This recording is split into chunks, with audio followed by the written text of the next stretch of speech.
આજુબાજુના ઉભા રહેલ તમામ મિત્રો પ્લીઝ પોતાની જગ્યા ગ્રહણ કરી લે।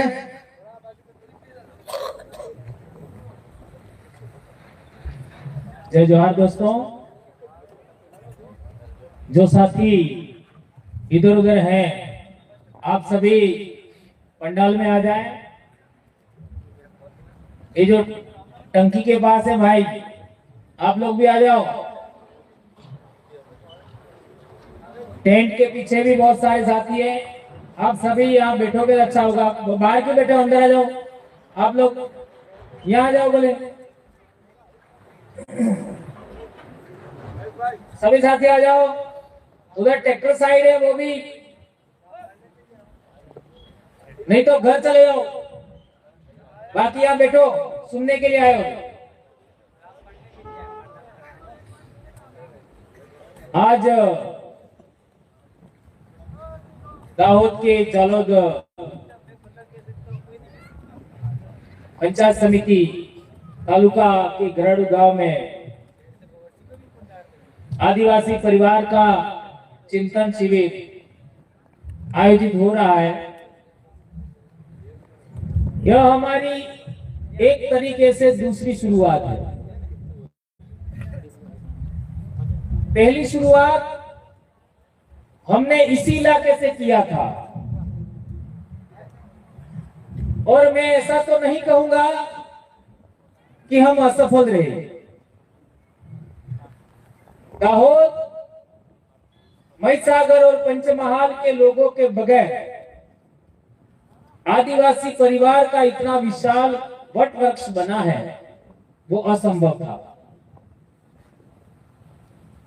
आप लोगों की वजह से ही आदिवासी परिवार आज यहां तक गया है। लेकिन मैं ऐसा कहना चाहूंगा और ये बात सच भी है कि हम लोग स्थिर माइंड यानी हमारे विचारों में स्थिरता नहीं आ पाई, इसी वजह से हम लोग असफल रहे। यदि हमारे विचारों में स्थिरता बनी रहती तो जैसा हमारे पूर्व साथियों ने, कांति भाई सहित सभी साथियों ने जो बातें बताई, वह हमको आज बोलने की जरूरत नहीं था, क्योंकि हम लोग जो पीछे बोल चुके हैं उससे आगे की बात रखते हैं। बार बार किसी बात को हम रिपीट नहीं करते, हमेशा नई बातें बताते हैं। तो जो कमियां खामियां हमारे में रही उसका आत्मविश्लेषण करना है, आत्मसमीक्षा करनी है और जो भी गलतियां हो गई उसका मातम भी नहीं मनाना है। हो गई गलतियां, इट्स ओके, अब आगे नहीं करना है, इस बात का हमको ख्याल रखना है। आज जो पौधा हम लोगों ने रोपा था आदिवासी परिवार नाम का, आज से 10 साल पहले, 2015-2025 चल रहा है, 10 साल हो गया। इन 10 साल में आप लोग कितना सफल हुए, यह मुद्दा इतना बड़ा नहीं है। आदिवासी परिवार कितना सफल हुआ, यह बात बहुत बड़ी है। जिस पौधे को सींचने के लिए हमने पानी पिलाया, हमने रोपा, हमारी जमीन पे रोपा और उसको बड़ा करने में हमने रखवाली किया, वो पौधा आज की तारीख में कितना सफल हुआ है, कितना आगे बढ़ा, उस बात को आप नोटिस करिए। पिछले 2.5 महीना में मैंने हमारे डूंगरपुर, बांसवाड़ा, ये 5 जिलों का, प्रतापगढ़, उदयपुर, सलूमर का कोई काम नहीं किया। 5 महीने की बात कर रहा हूं, 1-2 महीने की बात नहीं कर रहा हूं। पिछले 5 महीने में मैंने कोई भी, अरे आपका 2.5 महीने में हमारे 5 जिलों का कोई काम नहीं किया। मैं एक नए काम में लगा हुआ हूं और वो नया काम क्या है? पूरे देश के सामाजिक संगठनों को एक जगह लाना। जिस तरीके से अलग अलग विचारों के हम सब लोग मानगढ़ पर इकट्ठा हुए थे, जैसा कि बताया कांति भाई ने, विनेश भाई की मां की डेथ हो गई, वहां हम एक दूसरे को पहचानते नहीं थे, हम रात दिन गालियां देते थे एक दूसरे को। तपस्वी भाई वह हमारे सामने थे, लेकिन हम उनको पहचानते नहीं थे, रोज गालियां देते थे हम आपस में जोरदार। और उस दिन जब तक हमारी ये तपस्वी भाई ये पता नहीं था, तब तक मैं ऐसा मानता था कि तपस्वी कोई लड़की होगी या कोई औरत होगा, या आदमी है, मुझे नहीं पता। अनाप शनाप कोई सीमा नहीं।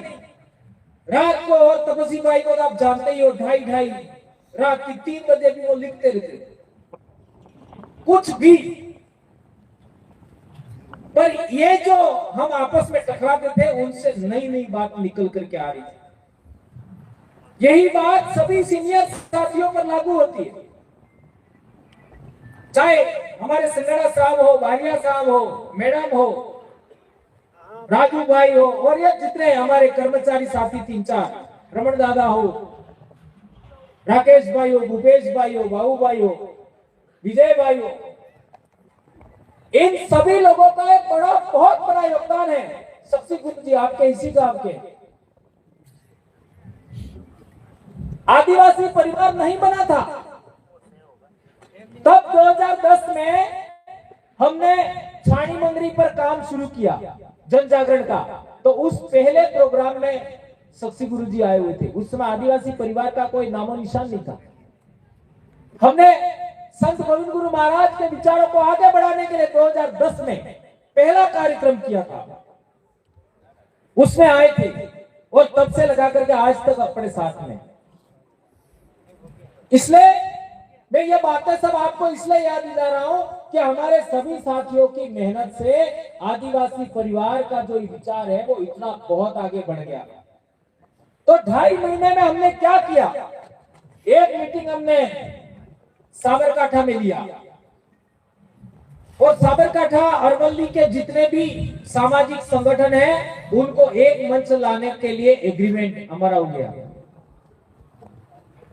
सहमति बन गई। कौन कौन से बिंदु पर हम एक रहेंगे, जो आज तक अपने से दूर रहे, ये काम हो चुका है। इसी तरीके का मारवाड़ के बेल्ट में भी हमारे बड़े सीनियर कार्यकर्ता थे, उनको भी अपने साथ लाने में कामयाब हो गए। मध्य प्रदेश का जो इलाका गोंडवाना बेल्ट है, महाराष्ट्र का इलाका जो विदर्भ का इलाका है, उधर का इलाका जहां हमारा संगठन का आज तक हम लोग सही तरीके काम नहीं कर पाए, वहां जो लोग काम कर रहे हैं पहले से, वो लोगों का हमारा 2 मीटिंग हो गया, और दोनों भोपाल में हुई। एक मीटिंग 1 से 1.5 महीना पहले हुई थी, और एक मीटिंग कल परसों, आज कौन सा तारीख है? 26 और 23 तारीख को। 23 तारीख को 7 राज्य के आदिवासी इकट्ठा हुए। किसी को पता नहीं था, फोन पर किसी ने लिखा नहीं, केवल टेलीफोनिक संपर्क। और तो भी सीनियर कार्यकर्ता जिन्होंने 10-10, 15-15, 20-20 साल समाज को दिया है, वो सभी कार्यकर्ता इकट्ठा हुए, और ये इकट्ठा करने का काम हम लोगों ने किया एक दूसरे से, क्योंकि मैं किसी संगठन का अध्यक्ष नहीं हूं,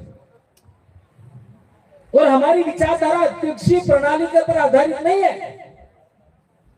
हमारी विचारधारा आम सहमति पर आधारित है। हम हमारा मुखिया या हमारा लीडर आम सहमति को मानते हैं, आम राय को मानते हैं। भले ये बातें कहने वाले हम लोग हैं, आप हम लोगों को लीडर मानते हो, ये अलग विषय है, लेकिन मैंने आज तक इस विषय पर कभी ये नहीं माना कि मैं लीडर हूं। मैं एक शिक्षक हूं, और शिक्षक का काम है जानकारी देना, ज्ञान देना, अनुभव बताना। जो पढ़ाई किया, जो शिक्षा हमारा पेशा, वही काम हम लोगों ने काम किया।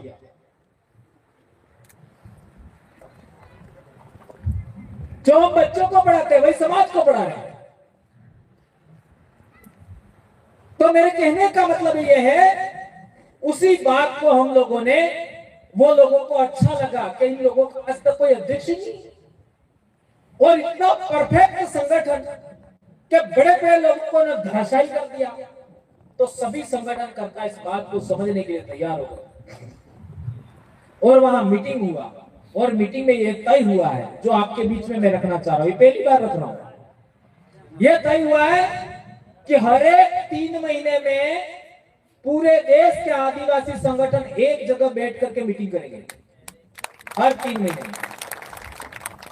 अब की बार गुजरात में, तो अगली बार महाराष्ट्र में, अगली बार दूसरे राज्य में, अगली बार दूसरे राज्य में, इस तरीके से हर एक 3 महीने में एक बार हम लोग बैठेंगे। ये तय हुआ है, नंबर 1। और दूसरी बात, कोई संगठन करता इस काउंसिल का सदस्य है, जो राष्ट्रीय स्तर की काउंसिल बन रही है, उसका सदस्य है, और लगातार 3 मीटिंग में नहीं आया, लगातार 3 मीटिंग में, अर्थात 9 महीनों में, क्योंकि 3-3 महीने मीटिंग होगी, तो 3 मीटिंग में लगातार नहीं आया, उस व्यक्ति को हम बाहर निकाल सकते हैं, क्योंकि ऐसा आदमी का जरूरत हमें नहीं है। पर यह भी राय आई कि वो व्यक्ति नहीं आए, लेकिन उसका प्रतिनिधि आना चाहिए, तो उसको भी हमने एक्सेप्ट कर लिया। ये 2 बड़ी बात है। और तीसरी महत्वपूर्ण बात जो तय किया, जो आदिवासी परिवार का हमारा फार्मूला है, कि जब भी हमारी मीटिंग होगी पद शून्य होगी। यह आदिवासी परिवार का फार्मूला है। कोई भी मीटिंग होगा पद शून्य। तुम राष्ट्रीय अध्यक्ष हो या प्रदेश अध्यक्ष हो, हमारे कोई लेना देना नहीं। यहां बैठ गए, आप अपने पद की बात नहीं करोगे। दूसरी बात, हमारा जो फार्मूला, संगठन शून्य। आपका कौन सा संगठन है, हमें कोई लेना देना नहीं। यहां आने के बाद संगठन की बात नहीं करना, किस संगठन के हो, क्या हो, कोई मतलब नहीं। आपके बाहर जाके बात करो। यहां पर हम सभी लोग हमारे समाज के लिए क्या कर सकते हैं, उसी पर बात करना। तीसरी महत्वपूर्ण बात, जो हमारा ही फार्मूला है, सबको समान बोलने का अवसर देना है। ऐसा नहीं कि भंवरलाल परमारी सब कुछ बोले और दूसरे लोग केवल सुनते रहे। कोई दूसरा आदमी है, वो ही आधा घंटा खा गया और दूसरे को बोलने का अवसर ही नहीं मिला। ऐसा नहीं होगा। सभी जितने सदस्य हैं, सबको समान बोलने का अवसर दिया जाएगा, एक तय किया। और चौथी बात, जो हमारा ही फार्मूला है, आम सहमति से जो निर्णय होगा, आम राय से जो निर्णय होगा, वो सबको मानना अनिवार्य है। ये 6 बातें अभी तय हुई है। 6 बातें। चूंकि ये फार्मूला डिजाइन करने के लिए हम बैठना चाह रहे थे, इसलिए सभी लोगों को नहीं बुलाया, सभी संगठनों को नहीं बुलाया। अब जो संगठन बाहर रह गए हैं, उन संगठनों के लिए भी अभी आज कल ही मैंने सतीश जी से बात किया, पहले भी बात किया था, अभी बात किया, और अभी बहुत जल्दी मीटिंग होने वाली है, जो अपने इलाके में जो भी संगठन बच गए उनको। तो इस तरीके से आने वाला 20 अप्रैल को हमने तारीख भी तय कर दिया, रायपुर में पुनः बैठक होगा। पुनः, अभी अधूरा काम है और उसमें पूरा किया जाएगा। पूरे देश की राष्ट्रीय काउंसिल बनेगी, उसमें सभी समाजों का प्रतिनिधित्व होना चाहिए, सभी संगठनों का प्रतिनिधित्व होना चाहिए, सभी इलाकों का प्रतिनिधित्व होना चाहिए। इस तरीके का पूरा फार्मूला पूरे देश के आदिवासी संगठनों ने तय किया है। ये बात आप लोगों के लिए बहुत बड़ी है। जो यहां से निकला था, वो विचार आज पूरे देश में चला गया। ये कोई छोटी बात नहीं। तो मेरे कहने का मतलब यह है, जो हमने इतने सालों में मेहनत किया, उसका परिणाम आया है। हम असफल नहीं हुए, हम लोग सफल हुए हैं। हाँ, आपके इलाके में थोड़ी सी हम लोगों ने शिथिलता बरती, या हमारे से छोटी मोटी कोई कमियां खामियां रह गई, गलतियां रह गई, उनको आगे से दोहरान नहीं करना है, इतना शाम को काम करना है। और आज ही हम लोग यहां पर आपका कोर कमेटी बना, सारे कंट्रोल के लिए इस इलाके के जनजाति हो, चाहे तमाम प्रकार के निर्णय लेने के लिए कमेटी भी हम लोग आज ही बनाएंगे। और इसके लिए किस किस को रखना है, सभी सीनियर लोगों को हम रखना चाहेंगे। पर यहां तो तुम आदिवासी की बात करो और बाहर जाकर के तुम दूसरी बात करो, ये अब चलने वाला नहीं है, नहीं चलेगा। या तो आपको आदिवासियों की आजादी के लिए काम करना है, या फिर आप फ्री हो, आपके लिए दरवाजा खाली है, जा सकते हो, कोई प्रॉब्लम नहीं। ये सारी बातें आप लोगों को जो मैंने बताई, वो हम लोग अभी क्या कर रहे हैं पूरे देश भर में, ये बातें आपको मैंने बताई। अब आपके इन 3 महीनों की हर 2 महीने में कोर कमेटी की बैठक होगी, हर 2 महीने। आज कौन सा महीना चल रहा है? मार्च। तो आपका मई में कोर कमेटी की बैठक होगी, गठन आज होगा, लेकिन मई में यहां मीटिंग होगी। अगले 2 महीने में क्या काम करना है, आपको काम दिया जाएगा। और यदि आप काम नहीं करोगे तो आपको अपने पद जो भी दिया है सामाजिक संगठन का, जो भी, उसको हटाएंगे। आपको काम दिया जाएगा, जिम्मेदारी दी जाएगी। ये काम आपको करना पड़ेगा, नहीं करोगे हटाएंगे, कोई दूसरा आएगा। बैरियर किसी को बनने नहीं दिया जाएगा। जैसे रोड पर स्पीड ब्रेकर होता है ना, ऐसा स्पीड ब्रेकर किसी को बनने नहीं दिया जाएगा। काम करना है ठीक है, नहीं काम करना है आप जा सकते हो, कोई दिक्कत नहीं। और काम करने के लिए हम ऐसा नहीं कह रहे हैं खेती चलाओ, फावड़ा चलाओ, ऐसा कोई काम तो दे नहीं रहे हम लोग। समाज को क्या दिशा निर्देश दे रहे हैं? अरे कुछ नहीं दे सकते तो समय तो दीजिए, मीटिंग में तो बता रही है। कौन कह रहा है आपको गांव में जाकर प्रचार करो, गांव में जाकर के घर घर घूमो? कौन कह रहा है?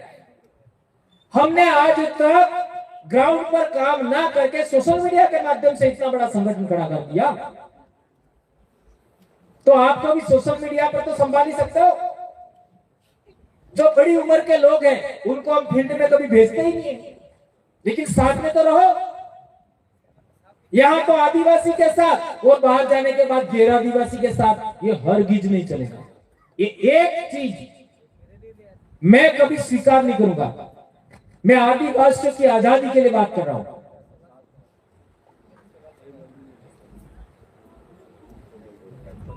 आपके और मेरे पूर्वज अनपढ़ थे, आपके और मेरे पूर्वज अनपढ़ थे। 112-13 साल पहले, 15 साल पहले, जब हमारे लोगों के पास कपड़ा नहीं था, जो कपड़ा पहनते थे वही रात को ओढ़ के सोते थे। हमारे लोगों के पास खाने को नहीं था।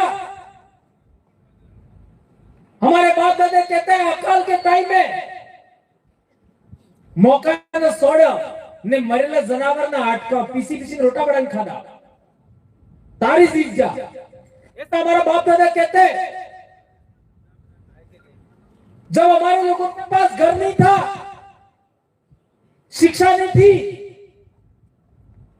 उस जमाने में हमारे बाप दादा ने कहा था कि दिल्ली मारी गादी है अंग्रेजिया नहीं मानो। अनपढ़ लोगों ने, जो पढ़े लिखे लोग हैं, अधिकारी कर्मचारी हैं, नेता हैं, बाबे हैं, मेट कोटवाल है, सबको कुछ पूछना चाहता हूं। देश का एक इलाका बताओ,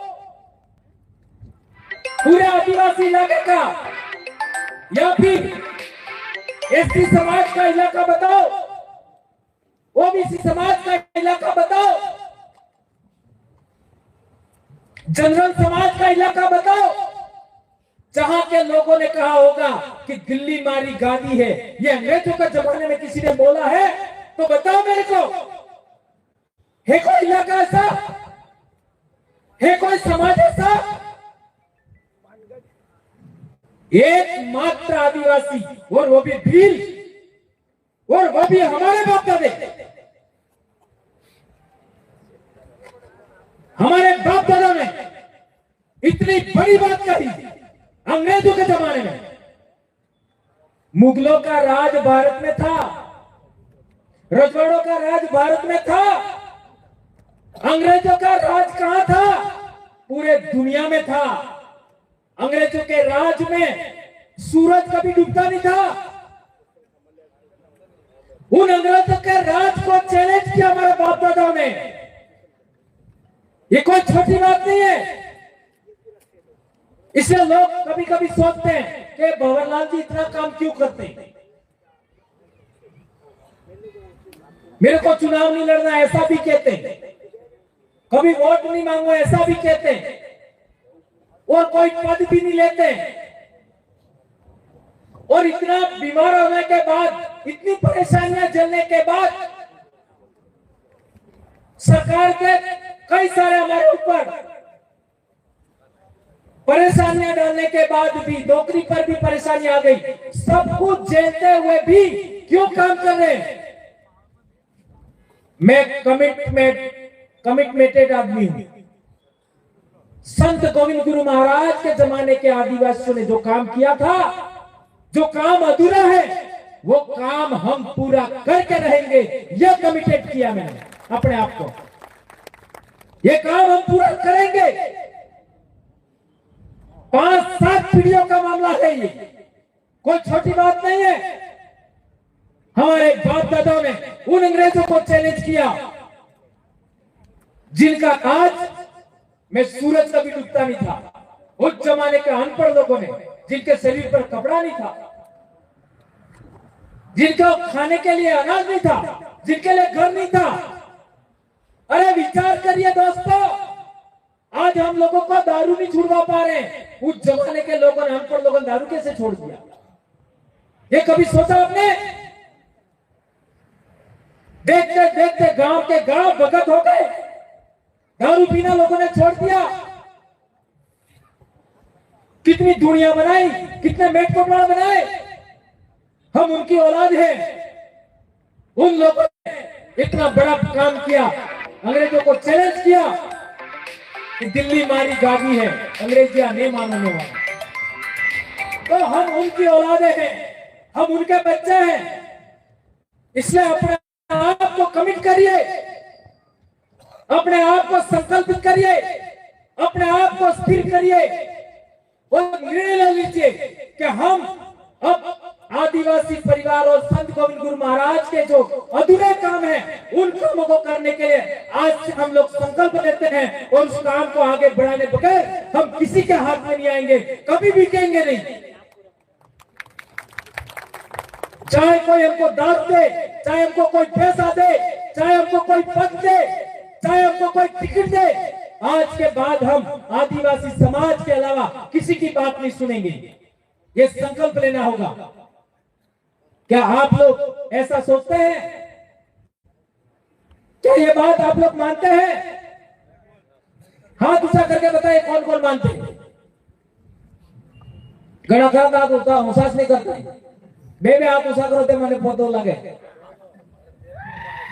सभी हाथ ऊंचा कर रहे हैं। तमने गौवन महाराज ना होगन है, तमने तुम्हारा बाप ना तुम्हारा आई ना होगन है, तमने मुठियाई मोटा दादा ना होगन है, तमने तुम्हारे दादी ने ममाई ना होगन है, तुम्हारा बाप दादा मानगढ़ माते मर जा और सब ना होगन है। यदि तुम्हें वैसा ही क्या, आने वाले समय में तो तुम्हारा सत्यानाश થાય।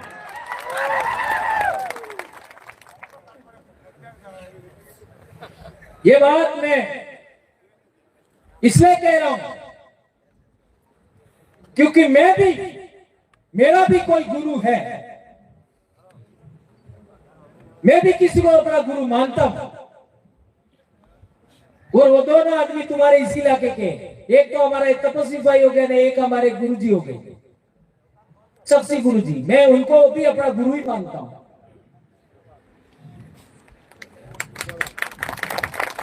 और इन दोनों ने मिलकर के मेरे घर पे नेजर गाड़े। पूछो सही कह रहा हूं गलत कह रहा हूं?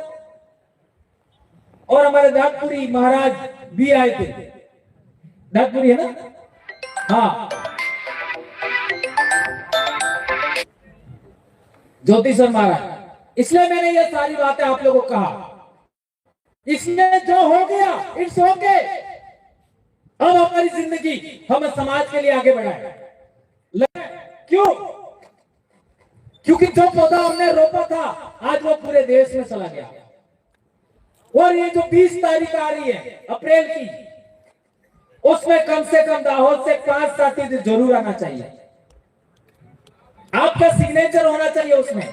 जो राष्ट्रीय काउंसिल बन रही है उसमें सदस्य भी यहाँ के रखे जाएंगे, उसमें आपका सिग्नेचर होना जरूरी है। आपको आना है। इसका मतलब दाहोद की बात नहीं कर रहा हूं मैं, पूरे ओल्ड पंचमहाल की बात कर रहा हूं। क्योंकि हम सब ने मिलकर के पौधा रोपा था, आपस में लड़ झगड़ करके, कोई किसी को पहचानता नहीं था। व्हाट्सएप के माध्यम से इतना बड़ा संगठन पहली बार भारत देश में बना। इनके विचारों का कोई तोड़ नहीं है, कोई अपन को हरा नहीं पा रहा है। आज हमारा इलाका देख लीजिए, पालवी इलाका, पालों को जोड़ना इतना आसान नहीं था। आज की तारीख में हमारी एक पाल बाकी नहीं है। हमारे डूंगरपुर में 17 पाले हैं। आज की तारीख में एक पाल में 5 से 6 पंचायतें हो गई।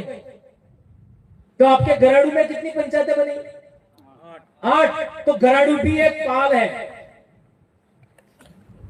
हमारे उधर के फार्मूले के अकॉर्डिंग। तो सभी पालों में आज हमारा जन जागरण हो चुका है। सभी जगह हमारे कार्यकर्ता है। और एक बात ध्यान रखिए, डीसीसी, बीसीसी और बीसीसी, यही फार्मूला आपको जिताएगा और कोई फार्मूला आपको जिता नहीं सकता। सोचिए जरा, हमारे 350 बीसीसी है पूरे डूंगरपुर में, 350। उसमें से 281 बीसीसी ने 2000 रुपया दिया। बहुत बड़ी बात बता रहा हूं, समझो इसको। 350 बीसीसी हमारे डूंगरपुर में है, उसमें से 281 बीसीसी ने विश्व आदिवासी दिवस के लिए हम लोगों ने 2000 रुपया फाइनल किया था। तो 281 बीसीसी ने 2000 रुपया प्रत्येक बीसीसी ने हमको दिया, और वो भी ऑनलाइन, कोई किसी के घर देने नहीं गया। और कर्मचारियों ने 2 लाख रुपया दिया। और जनप्रतिनिधि, ये हमारे एक जनप्रतिनिधि यहाँ बैठे हुए, सभी जनप्रतिनिधियों से हमने 81 हजार रुपया लिया। और इतना सारा कलेक्शन करने के बाद कोई किसी के घर नहीं गया, सब ऑनलाइन पैसा इकट्ठा हुआ और विश्व आदिवासी दिवस का खर्चा निकल गया और पैसा बच गया। और पैसा बच गया तो हमने राष्ट्रीय कार्यालय के लिए 9 बीघा जमीन खरीदी। आज आने वाले समय में 5 दिन वहां रहना है तो रहो, 10 दिन रहना है तो रहो। आप एक बार आइए, आपके मन में जितनी जिज्ञासा है, जितना कंफ्यूजन है, जो भी है, वहां पर आप जब तक संतुष्ट नहीं आओ हो, वापस मत आओ। आपके सोने की व्यवस्था होगी, आपके खाने की व्यवस्था होगी, आपके रहने, स्नान करने, तमाम प्रकार की व्यवस्था के लिए हम लोगों ने 9 बीघा अभी जमीन खरीदा। खाली एक काम के लिए नहीं, आपको सुविधा मिलेगी पीने के लिए, क्योंकि मैं तो भगत आदमी हूं, संत गोविंद गुरु महाराज के कोटवाल के बच्चे का बच्चा हूं। पानी जरूर मिलेगा, क्योंकि मैं नहीं पीता, वो आपको पीने मिलेगा नहीं। ठीक है?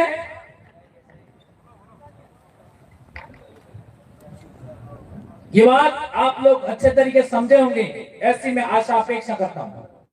इसलिए अभी समय बहुत ज्यादा हो गया है और मेरे को शाम तक खांसी भी आ रहा था, और फिर अभी अभी मैं बीमारी से ठीक हुआ हूं, रोज घूम रहा हूं। इसलिए मैं ज्यादा बातें ना कह करके एक इंपॉर्टेंट बात और कहना चाहूंगा कि हर एक गांव में, अपने अपने गांव में वीसीसी बनाना है। वीसीसी का मतलब क्या है? एक रजिस्टर ले लो। अपने भाऊ भाई कहां गए? हाँ, कुलदीप, आप लोग अपने 500 के करीब रजिस्टर खरीद लो। अभी और जितना खर्चा रजिस्टर का आया वो खर्चा लेकर के रजिस्टर देना है हर एक गांव को। हर एक गांव का मतलब पंचायत, एक पंचायत वालों को एक रजिस्टर देना है। ठीक है, ये काम आप अविलंब कर दो। जिस दिन आप लोगों ने दाहोद का सभी पंचायत समितियों के 10-10 गांवों को रजिस्टर दे दिया, उसी दिन वीसीसी का ट्रेनिंग होगा और मैं खुद आऊंगा। ठीक है, बोले तुम कल कर लो, परसों कर लो, 10 तारीख के बाद आपको मैं समय दूंगा और वीसीसी का ट्रेनिंग होगा। और वीसीसी कैसे बनानी है, हमारे इलाके में कैसे बनी है, वो हम बना देंगे। इसलिए आप सभी लोगों की अभी जो कोर कमेटी हम बनाएंगे उसकी भी एक जिम्मेदारी है। कम से कम 500 रजिस्टर एक जैसे खरीदने हैं, सभी रजिस्टरों पर नंबर होगा 1 2 3 से ऐसा।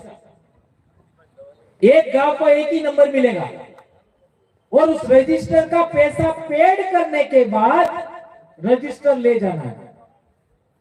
और सभी पंचायत समितियां, कितना तालुका अपना 6 के साथ 9 तालुका, और सभी 9 तालुका में 10-10 पंचायतों में रजिस्टर पहुंच गया, उसी दिन अपना ट्रेनिंग शुरू।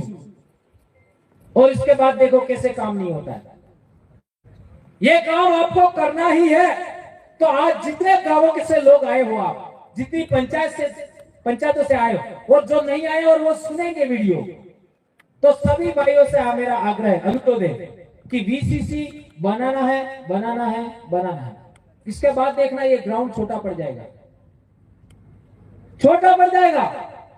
इतने सारे लोग यहां पर आपको मिलेंगे और अभी तक आप लोग जो चाहते थे वो नहीं हुआ, वो अब होने लगेगा। फिर आपका ये जो डीजे वाली जो आप बात कर रहे थे, पानी वाली जो आप बात कर रहे थे, सब हो जाएगा, ये गारंटी है। क्योंकि हमारे इलाके में सफलता का बड़ा कारण यही है। वीसीसी ये कोई माइका लाल नहीं बना सकता, उसमें क्या करेंगे क्या नहीं वो सब आपको ट्रेनिंग में समझाएंगे। इसलिए आप लोगों ने ये जितनी बातें सुनी, हमारे 1-2 साथी और बोलने वाले हैं, उन सबको आप सुनेंगे।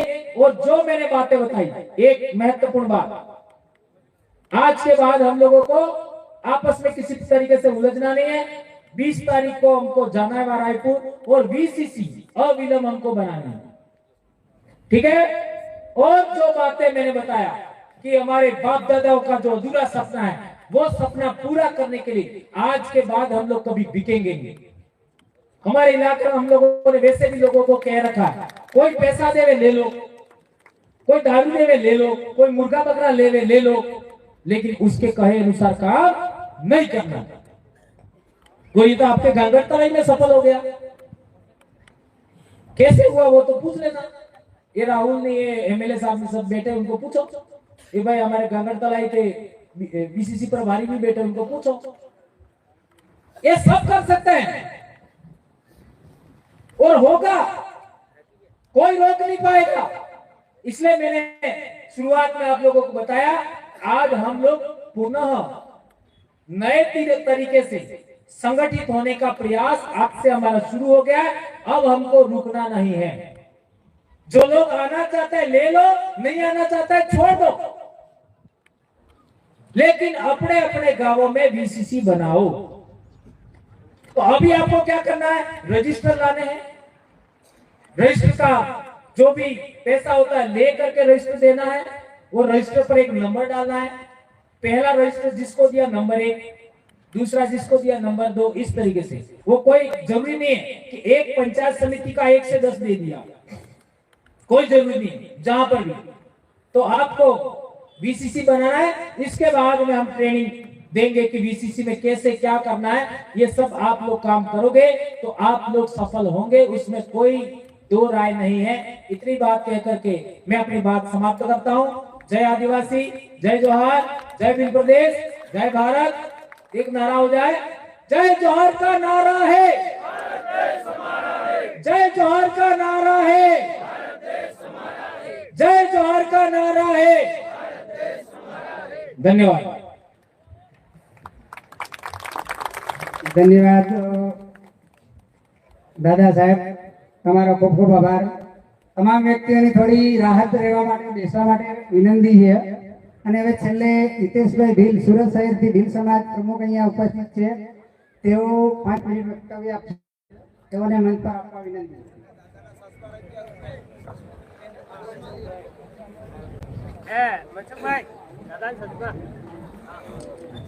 અહીંયા તમામને ભોજનની વ્યવસ્થા કરવામાં આવેલી છે, તો લઈને પછી જવાનું છે અત્યારે દર્શન. જય જોહાર, જય આદિવાસી. આજે સુરત શહેર થકી વીસીસી ગરાડુ આદિવાસી પરિવાર દ્વારા આયોજિત આ ચિંતન શિબિરનું આયોજન થયું હતું. એમાંથી આમંત્રણ મળ્યું ને આમંત્રણના માન થકી આજે સુરતથી અમે એક આદિવાસી પરિવાર થકી સંગઠનની મદદથી જે સેવા કરવાનો સુરત શહેર વડે મોકો મળ્યો છે, એ સેવા થકી આપણે એક જનજાગૃતિ સુરત શહેરમાં અમે કરી રહ્યા છે. જ્યારે આજે ગુરુજી પણ આપણી સાથે છે, એમએલએ સાહેબ પણ આપણી વચ્ચે છે, તો સુરતમાં જ્યારે ઝાલોદ, દાહોદ, રાજસ્થાન અને એમપી વિસ્તારના જે આપણા મજદૂર તરીકે જે ભાઈઓ આવે છે અને લેબર તરીકે જ્યારે સુરતમાં 15મા માળેથી પડે છે, 10મા માળેથી પડે છે. આજે 2025મું વર્ષ બેઠું છે. પહેલા ને બીજા મહિનામાં આજે અમે રાજસ્થાન, એમપી અને ગુજરાતના દાહોદ વિસ્તારને અમે 25 લાખો રવાના કરી છે. આપણા ભાઈ બેટા, આપણી મા બહેન, નાના નાના બાળકો અને 3 કેસો તો એવા છે કે આપણે 2 બહેન દીકરીઓ પર નાની નાની બાળકો પર બળાત્કાર થયો છે સુરતમાં.